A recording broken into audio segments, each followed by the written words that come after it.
Alonso Ancira, un personaje emblemático de la corrupción neoliberal de los últimos años que hemos vivido en el país, es más, de los últimos decenios que hemos vivido en el país.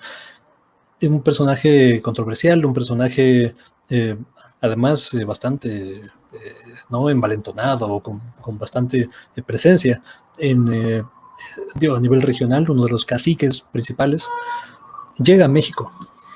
Por fin, ya habíamos anunciado aquí mismo que era prácticamente inevitable, prácticamente de cuestión de tiempo que llegara a México. Vamos a ver este video que nos recuerda quién es Alonso Ancira y después hablaremos de su relevancia, ¿vale? Este es un video de Sin embargo.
Pues muchas felicidades a Dulce Olvera, ¿no? A Lynn López y a Vanessa Farías por esta síntesis de Ruido en la Red sobre quién es, como tal, Alonso Ancira.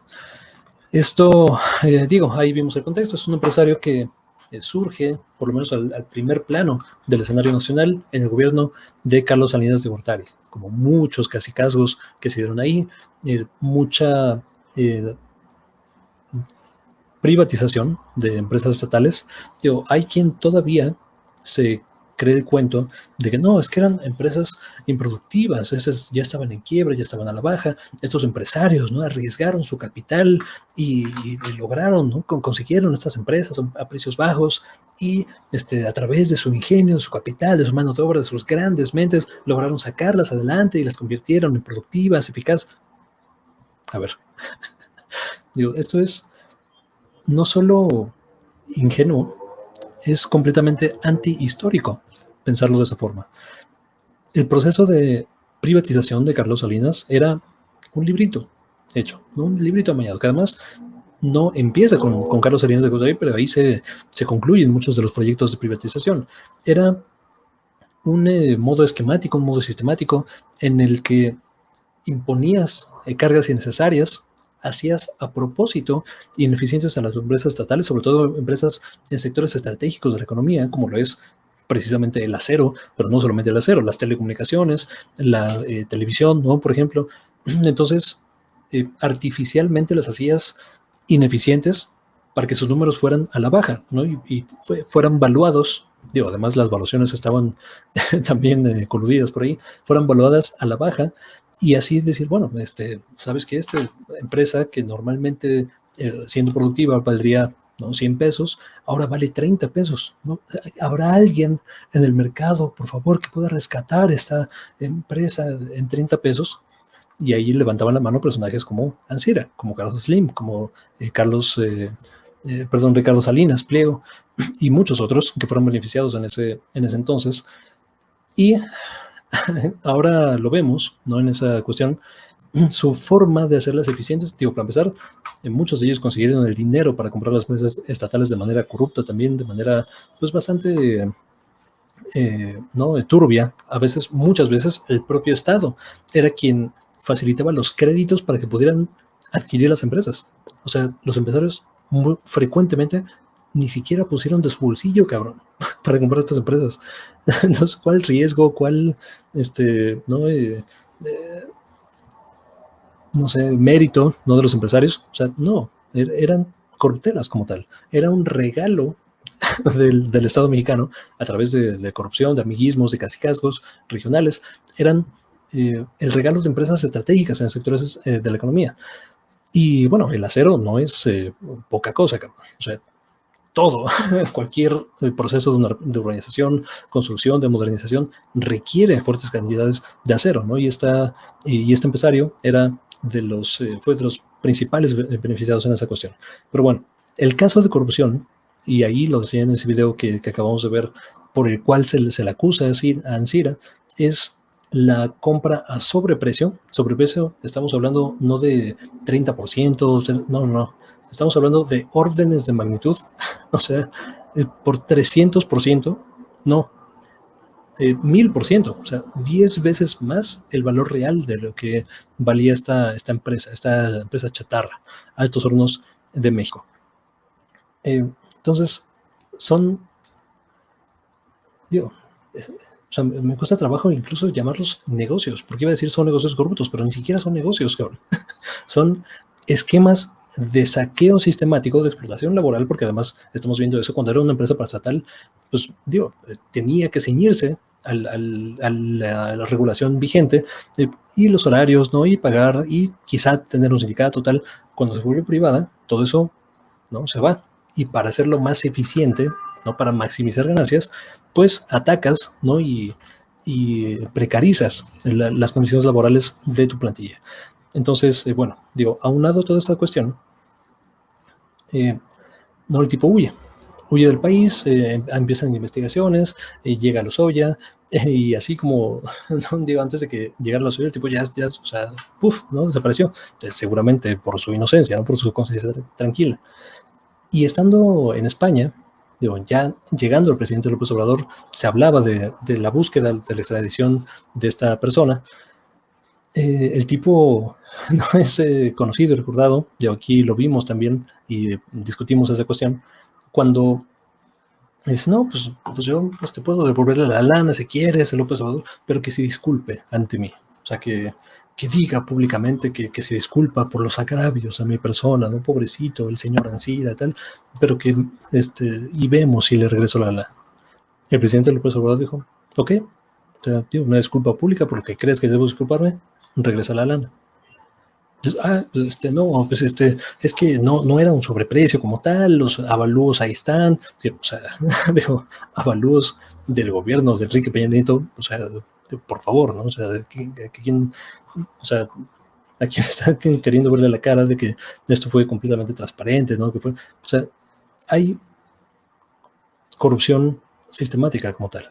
El gobierno de Enrique Peña Nieto es probablemente la culminación de una escalera, ¿no?, en picada de corrupción, de corruptelas, de mecanismos para saquear a la nación de forma sistemática en beneficio de una élite política y económica. O sea, la principal función del gobierno fue enriquecer a unos pocos con el dinero de todos y todas. Esa era su principal función y lo hacían de forma perfectamente eficiente. O sea, esa función la cumplían a cabalidad. Digo, hoy sabemos, ¿no?, el Pacto por México, ¿no?, la desregulación, las reformas no estructurales y la forma corrupta de cómo fueron hechas, Odebrecht, que se culmina con Peña Nieto, pero que empieza la corrupción en México a partir de esas empresas con Felipe Calderón, la estafa maestra, ¿no? La operación Zafiro, ¿no? del propio Videgaray. O sea, hoy eran buenísimos para eso, ¿no? Y eran extremadamente eficientes en el saqueo sistemático de los recursos de la nación, a favor de unos pocos, a favor de ellos mismos, ¿no? Esto te habla del completo cinismo, de los excesos, o sea, del pensamiento a perpetuidad que creían que iban a tener el poder por siempre. O sea, solo así me puedo explicar que hayan sido tan descarados, tan poco cuidadosos, tan abiertamente corruptos, cabrón. O sea, pero bueno, digo esto, casos como estos, ¿no? La compra de una empresa chatarra por 10 veces más el sobreprecio, 273 millones de dólares, algo así como 5,000 millones de pesos, en una sola operación, y no solo eso, sino el dinero que el gobierno invirtió, ¿no? Gastó, derrochó en rehabilitar la planta, fue, o sea, órdenes de magnitud superior a lo que, o sea, por eso te digo, o sea, difícilmente se puede hablar de negocios. O sea, ¿qué negocio es ese? Eso no es un negocio. Negocio es inversión, riesgo, ¿no? Producción, ganancia. O sea, aquí no hay nada de eso. Aquí hay un saqueo sistemático de recursos de la nación. Es todo lo que hay. En fin, digo, hasta aquí dejamos ese comentario. Ahora Alonso Ancira deberá responder ante la justicia mexicana. Justicia, por cierto, que hemos hablado aquí y seguiremos hablando, está hecha para no funcionar. O sea, el sistema de justicia mexicana está hecho para no funcionar con tipos de este perfil, ¿no? Tipos con un gran capital económico y político. El sistema mexicano de justicia nunca ha procesado a tipos de este calaño. No ha procesado satisfactoriamente. ¿Y qué me refiero con procesar satisfactoriamente? No solamente encerrarles, no tenerlos en la cárcel, y digo, y tenerlos en la cárcel tampoco es la cárcel la que tú y yo iríamos si nos robamos, ¿no? A una licorería, cabrón. O sea, vemos el caso de Rosario Robles, vemos el caso de Emilio Lozoya, que está en un departamento de lujo, vemos el caso de Cienfuegos, que ni siquiera pisó la cárcel y no la pisará. Es decir, no sé, o sea, quiero ser optimista sobre esta cuestión, pero la verdad es que la historia mexicana del sistema de justicia y la historia reciente incluso de los procesos judiciales que están abiertos no me da con mucha confianza ni para procesarlos efectivamente y que se vayan a la cárcel, y menos todavía, que eso para mí sería lo más importante. Eso mucha gente se queda con, si está en la cárcel ya se hizo justicia. No. La verdadera retribución para la nación sería el desmantelamiento del sistema de corrupción que permitió el saqueo sistémico de los recursos de la nación. Eso sería la verdadera justicia. Y además, por supuesto, recuperar la mayor cantidad de recursos que se pueda a partir de estas operaciones. Y acabamos de cubrir ayer la noticia de que en Andorra no encontraron más de 50,000 millones, casi 50,000 millones de pesos del abogado personal de Peña Nieto, cabrón, y de Carlos Salinas de Gortari. Entonces, eso es la corrupción sistémica. Y sobre esa estructura se tiene que ir el gobierno mexicano. No sobre la persona. O sea, la persona, digo, que esta persona, ¿no? Por más corrupta que sea, esté en la cárcel, pues sí, eso puede ser catártico, puede hacernos sentir bien o tal, pero no beneficia materialmente y no mejora sustancialmente las condiciones de vida de las personas mexicanas, como sí lo haría el desmantelar las redes de corrupción. Eso sí es un beneficio para la nación, eso sí, ¿no? Es un ahorro de recursos que se pueden invertir en proyectos que el país necesita, ¿no? Y urgentemente necesita en términos y en tiempos de crisis económica y de pandemia. Pero bueno, hasta acá dejamos ahora sí este comentario. Disculpen si me extendí un poco. Muchas gracias por ver, por compartir, por suscribirse, y nos vemos hasta la próxima.